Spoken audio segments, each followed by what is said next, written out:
So the two monks came from Mount Athos, Greece. They're called Pachomaioi monks, the Brotherhood of Pachomaioi. They're called. They're masters of the Byzantine art style. So one of them paints the faces alone, and the other one paints the entire body.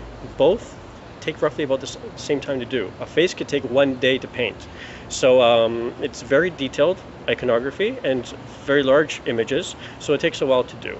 And they went from the bottom of the church up to the top dome. So they were on scaffolding, and they were coming back and forth from Greece often. When they finish one portion, they go back to Greece. They prepare new diagrams, new sketches, and they brought it back to Canada.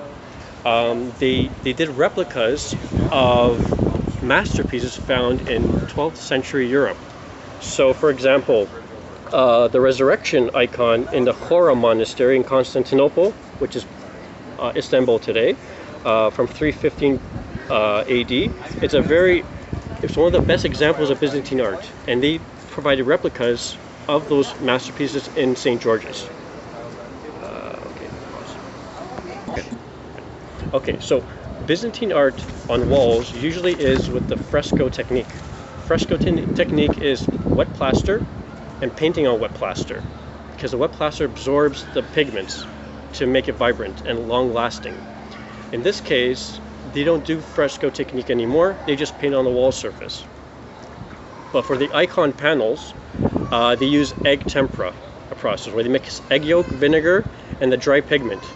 Because it dries very fast, they have to be very quick when they paint the faces and the bodies. So they have to be very skilled at every brush stroke, not to make any errors. Very interesting. How many years they have painted these icons?